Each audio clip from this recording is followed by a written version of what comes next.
Welcome to the KIX EAP Podcast, your monthly podcast with important leaders in education from Eastern Europe, Middle East and North Africa, Central Asia, and the Asia Pacific.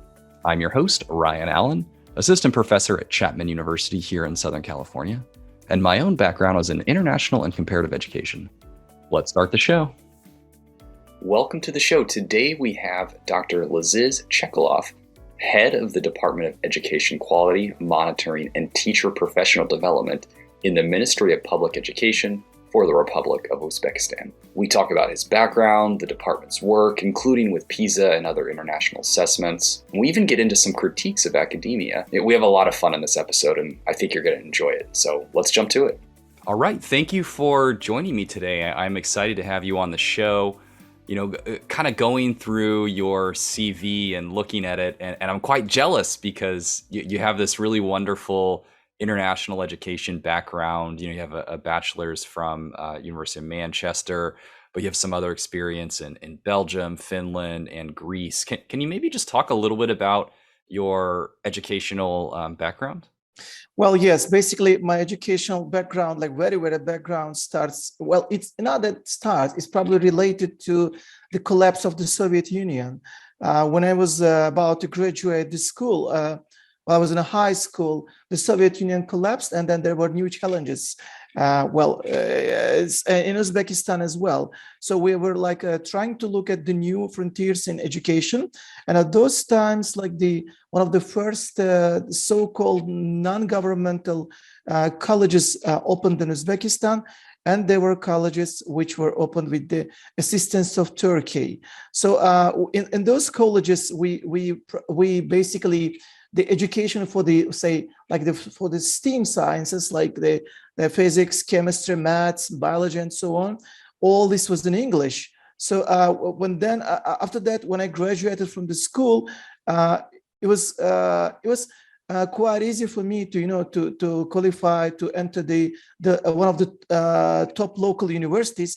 I'd say probably it was a top local university at that time, though I was born in province, not in the capital. Then when I moved to Tashkent, to the capital, I thought that the study in the top local university didn't seem so challenging to me. So I was not like really satisfied with what I was getting. So I decided to apply for the government scholarship. At those times, Uzbekistan is a very young, like independent country. With the initiative of the first president of Uzbekistan, there was launched a big study abroad program that financed the young talented guys to go and study in the top universities in the world. And basically, I decided that I should apply for this scholarship, and I successfully did. So then when we talk about why I decided to study in Manchester, well, there were two reasons. The first reason being, honestly, because I supported Manchester United. So I really wanted to go to Manchester. And the second reason was more about like there's a more practical reason, because I wanted to study management, which was something quite new for Uzbekistan as a newly independent country, which just switched from the planned economy to market economy, and there was a huge lack of the specialists in management. So when I did some investigation, I found that the Manchester University, especially the Manchester School of Management, was one of the top, not only in UK but all over the world. So I decided that probably I have to go and study there. That's how my journey started towards the international education. And then when it comes to, Belgium, when I graduated from Manchester, I came back to Uzbekistan, but still I thought that I was lacking some international expertise, because what I was like along with working, I was also at the same time was studying. I was doing my postgraduate studies. But the level of postgraduate studies, to be honest, wasn't as good as I expected. So I decided that I have to go and then try to find some other ways to study abroad. So I decided to study in Belgium, which I also did successfully. But this was the scholarship of the European Union. Basically, probably everyone has heard of the Erasmus scholarships. This was one of the Erasmus scholarships. And then after that, I was working in a local university, and then we started partnering with the European universities for the Erasmus exchange. And in Finland, it wasn't that I was studying; I was rather teaching. I was teaching in one of the northernmost universities in Finland, which was the Rovaniemi University of Applied Sciences, and it was a great experience for me, because like teaching in a university abroad, like widens your horizons, and you can see what you hadn't seen before from a totally a different perspective, and you can understand that basically the ultimate goal of education is the same, although the approaches are different. But when it comes to Greece, I did my PhD there, and was also same like then the Erasmus scholarships. So that's the brief overall of how I did my education abroad. No, I love that. From what I hear, it's you're always trying to challenge yourself with something new, and that's very exciting, I think. Jumping around to different countries and places. So I'm curious, was the plan always to come back home and to bring those skills back to the country, or did you consider staying abroad at one point? No, not really. I never considered like staying abroad like permanently, because I think that I'm indebted and obliged to this country, because I was grown up here, and then my first scholarship I received from the government. Basically, it was the taxpayers' money, so I have to pay back this. So, and it's not about like just the paying back the taxpayers' money by contributing to the country, but overall, I think that like if everyone leaves the countries, if like the brain drain, then who is gonna make this country flourish? Who is gonna make this country prosper? I mean, instead of like moving abroad where everything is better, you have to make things like they work here better, so that people like decide to move here rather than go there. No, I love that too. That's a wonderful answer. Let's kind of jump into your position. Right now, you work for the Ministry of Public Education, and you're the head of the Department of Education Quality Monitoring, Teacher Professional Development. You have sort of a lot of roles in that position. Can you maybe talk about what that office does and kind of your main your main kind of duties? Well, yes, that's a good question. Basically, before I joined the Ministry of Public Education, I worked in Korea for the Korean company.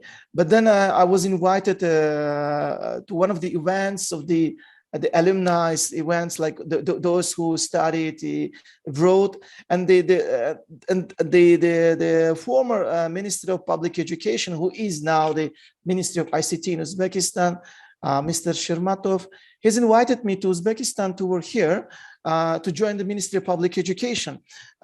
Though most of my experience was in higher education rather than the public education. When we talk about the public education in Uzbekistan, we mean the school education, basically the public schools. When I first joined, I was appointed as the head of the division, not the department, the division, and the division's name was like education quality monitoring. It wasn't assured, it was just like we have to monitor the quality of education. But then I came to the understanding just monitoring isn't enough. So we have to do something. Okay, so we do monitor that. So what's the result? So we have to find our gaps and we have to improve. But then when I did some further investigation on the school education, I read a great the book by Andreas Schleicher, who is the founder of PISA, and then one of his the words I read and I was really impressed was that the quality of education can never exceed the quality of teachers. So if you want to make sure that the quality of education is high now, we have to work with the teachers because they deliver the quality education. So I propose that we have to probably form up a new department which will link both the quality of education and the teacher professional development. And then, well, of course, we cannot influence much in the ministerial level, at least. We cannot influence much in the pre-service training of teachers because they get this in the universities. But when they come to the schools, they spend like most of their time, most of their life in schools until they get retired. And then there is a chance to do some in-service training of the teachers. That's how the idea evolved. So when I proposed this idea to the minister, he supported the idea that there should be a single department which should deal both with the quality of education and the teacher professional development. So it's been like slightly more than a year that this department has been formed, and yeah, that's how we're working here. And of course, we got great challenges, because we have to understand some things that, whenever there is a system shift, whenever we have like the two types of teachers, which some of them being like educated in the Soviet system, and they stick to the Soviet system, and they believe this was the best system, as just like, like religious people do believe that their religion is the best. And then you have to explain that the time is changing. There is a time dynamics, and you cannot stick to the old dogmas. It's very, very difficult to explain, especially to the teachers, because teachers are there to teach, not there to learn. This is one of the big problems. So you have to teach the teachers, and then they feel like, oh, like there is a guy who is like quite young, and why he's trying to teach us something. This is the stereotypes. So we have to break the stereotypes. And the biggest problem is not about like like issuing decrees and issuing the bills and saying, okay, guys, we have to work this way and we have to follow this pattern. No, it's about the making change in the teachers' minds. This is very important, and this is the most challenging part of the story. Wow, yeah, I bet that's tough. And one of the other important parts of your position is sort of finding that evidence or having that evidence. And some of the ways that you do that seems to be through coordinating international assessments like PISA, Pearls, TIMSS, or TALIS. Can you talk a little bit about that process and, what's it like to actually, get the schools and to get the people? And is there ever pushback? Because we often are hearing about sort of pushback to these sort of international assessments recently. Well, when we talk about the pushback, it's not easy to say at this stage, because, Uzbekistan started participating in this kind of international assessments since 2019. Like it's been like only like 3 years, but and even then, because of the pandemic, it was postponed. So right. we participated in the Pearls like last year, and we participated in PISA this year. So we still don't have the results. But the story is behind all this international assessment is quite interesting, because for the first time in the independent history of Uzbekistan, the government decided that we have to go on with these international assessments. Why? Because we have to understand where we are. And then when we did the Pearls last year and when we did the PISA this year, one of the things that we came across with was there was some fear from the school principals that if they perform not so well, they will be punished, because this was the system. This was the system. This was a system that came from the Soviet times, because and the Soviets, of course, the Soviet, we have to understand the Soviet thinking and Soviet culture and stereotype, because Soviets always struggled with the West. Struggling with the West meant that they have to always be, like winning in the rivalry. But winning in the rivalry demanded that each part of the society, each part of the economy, and all these things, like even the schools, they have to beat the counterpart in the West. So if they do not do so, then it means that they're underperforming, and then it means that they have to be punished. So there was like some kind of like a fear, there was like a phobia that the schools that they perform not so good, they will be punished. So it took us very hard times to explain that we are not going to, all these international assessments are not going to, assess the school's performance. It's a general performance of the country's education system assessments, like overall. It's not something about the school or the how to say, some region and so on. This was the biggest problem, because one of the things that we we really battled with was, we asked them, please do not make any preparation for PISA. You don't have to do that. And we don't really care about how we perform on a global scale at this stage, because the first time, and we want to know the real picture, not the distorted picture.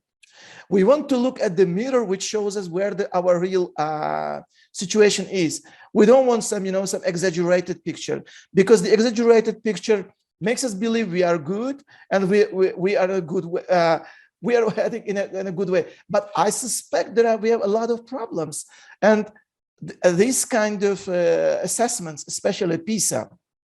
And honestly speaking, I'm really looking forward for next year to results to be announced and revealed, because it's going to be a good sign for the government where our weaknesses and gaps are. Of course, I'm pretty sure that the top officials in the government might not like the results, and they probably will not express their gratitude to the Ministry of Public Education for the performance. But still, at least for the first time in history, we will get to understand where we are. So this is the things. So basically, when we come back to your question, in short, when talking about PISA and PEARLS and such types of assessments, international assessments, the very main challenge was to explain to the stakeholders the results are not so important at this stage. The important is getting the clear and real picture. Yeah, no, I love that attitude and that sort of, level-headedness about, what the results might potentially mean.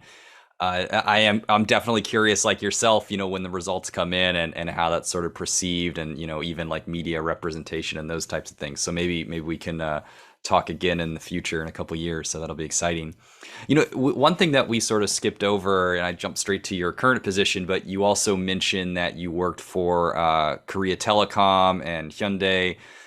These are huge multinational corporations, private sector. Can you maybe talk a little bit about, did you take some of those skills or ideas and move them into your work with the government, things that you learned, and sort of, what are maybe the differences in how those two different types of organizations work? Well, what I will say now will probably surprise. It's going to be paradoxical, but because both these companies are Korean companies, and the Koreans are quite hardworking, and it's not about just hardworking in a sense that they really yield some good results by working hard, or long times. It's just the culture. So, but when I switched to ministry, I saw the similar pattern. People tend to stay for longer times, over time. It's the same in Hyundai or KT. So this was similar. But this is where the similarities end, because the private companies, when we talk about the KT and Hyundai especially, because they're like global multinationals, they are more goal oriented. But when we talk about the government, it's more about the process oriented, because of course we in the government we are not here to make profits. We are here to run the processes smoothly, and of course we do understand that most of the goals are achievable, at least in the say mid or the longer terms. But when it comes to global multinationals, at least at the level where I worked, there are some shorter term goals, and it's all convertible to monetary profits. So, but when it comes to government, it's different. But one of the skills that I probably was able to successfully transfer here was even in the process-oriented organization like ministries, you can set some goals, which then add up to a bigger goal. When you can convert your bigger goals into achieved results, then the top management can see that and they can apply some things here. For example, we worked together with the Ministry of Finance, and the Ministry of Public Education was one of the first ministries which introduced the quantifiable KPI, which actually is very difficult for the public education because not everything is measurable, like in terms of, say, some numbers, some quantities. But still, we were able to develop some results which are measurable, and we were able to link it to the funding, to the government expenditure and budgeting and funding. That made us say more transparent in front of the society. Now we are able to at least report how the taxpayers' monies are being spent in public education and how it converts to some quantifiable numbers. So this was one of the things that were like successful transfer from the private corporations to say the government level. But I think this is also a huge step because we are accountable in front of the taxpayers because they pay the money and they are entitled to get to know what's being done with their monies. Right. I can empathize with your discourse on Korea. I used to live in Korea, and I had friends who were from Uzbekistan, and they would work for multinationals and things like that. One question that I actually am excited to ask you about, because I often talk to academics and, we start asking ourselves, hey, the government and, what's it like working with the government? And they sort of say, oh, well, there's sort of these issues. But I want to flip it around and ask from the government standpoint how it's been working with academics and professors and, this quote unquote ivory tower. Is there something that we misperceive or maybe we don't quite get when dealing with sort of the government?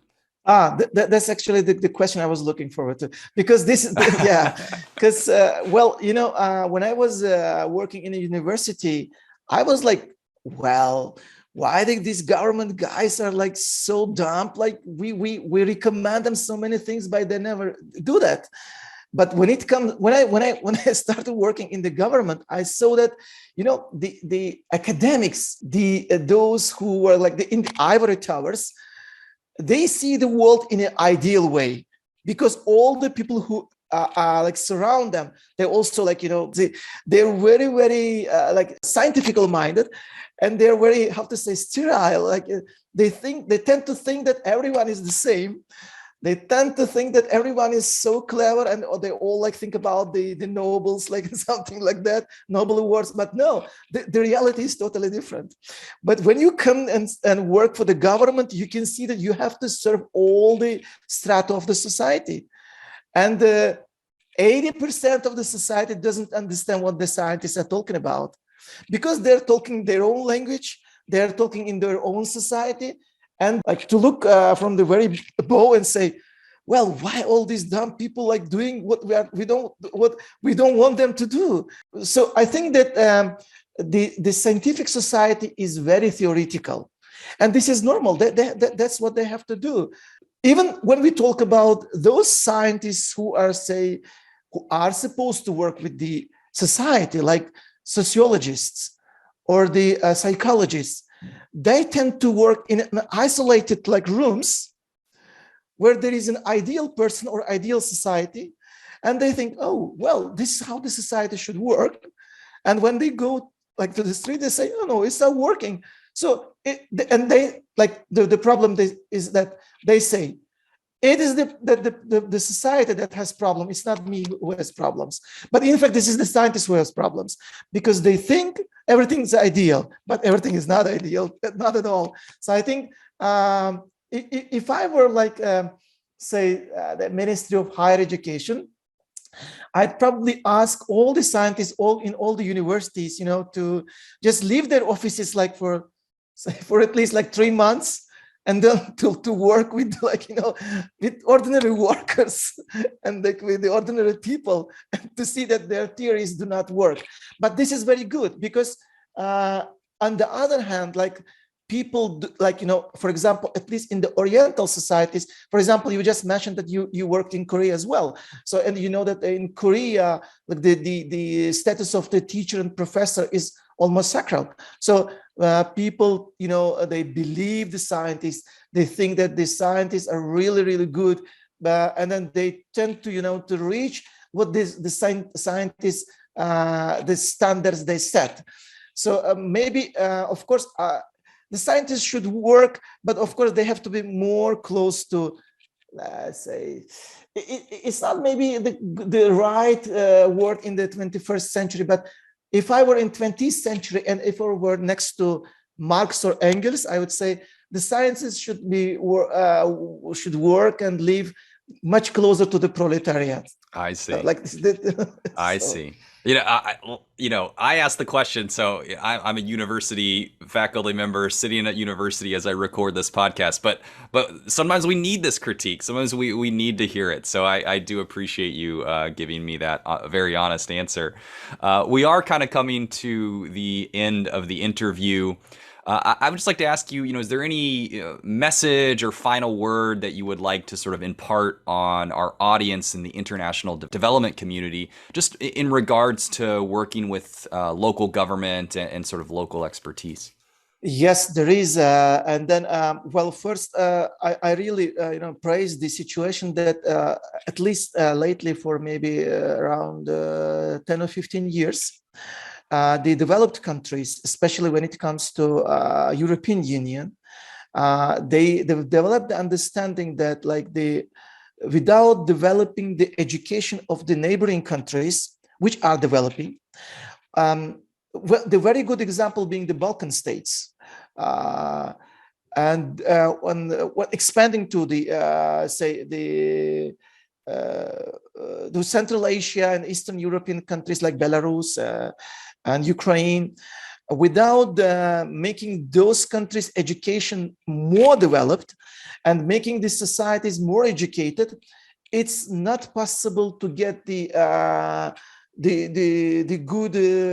society within the European Union, because the borders getting more transparent or more open, the international relations getting more intense. Of course, you have the migration, and you want the people who migrate inside your country more educated. That's the way how to keep the country stable, both inside the country, and on the other hand, the more educated society means more developed society, and the more developed society means less migration to the more developed countries, because they develop their own countries. So what I praise from the European Union is that they tend to spend more and more money on developing the education of the neighboring countries. And I would like the other, developed countries like the United States, like Canada, Australia, or even Israel, bordering upon Palestine and the other Arab countries. And we can see the good example like United Arab Emirates, spending the money on the neighboring Arab states to spend not to provide loans on reconstructing something like the infrastructure. No, we'd better invest into education. When the developed countries invest in the education of the developing countries, they basically invest in their own country. That's what I think. Because united we stand. The developing countries, they also logically want to get to the stage where they will be also called the developed countries. They also want to set higher standards, but it's not easy to do so. So there should be not the transfer of just the pure money in US dollars or euros. There should be transfer of knowledge. There should be transfer of education and technology. That's the way how we make our one united globe prosper. I think this is what I want to say. No, that's wonderful. Great way to end it. Laziz, thank you for joining me. This has been a really fun interview. Thank you. Thank you very much too. It was so much pleasure for me too. And this concludes our KIX EAP podcast, which is released every first Wednesday of the month. course, the opinions expressed on the KIX EAP podcast are solely those of the host and the guest. The KIX EAP podcast is made possible by KIX, which stands for Knowledge and Innovation Exchange. KIX is an initiative of the Global Partnership for Education. Globally, KIX is administered by the International Development Research Center in Canada. NORAG in Geneva hosts one of the 4 regional hubs of KIX. Find us on the NORAG or GPE KIX websites. You can subscribe to the KIX EAP podcast, newsletter, and webinar series, and also learn about KIX global or regional projects. Additionally, you can subscribe directly on Spotify or SoundCloud to receive notifications of the new monthly podcast episodes. Thanks for listening.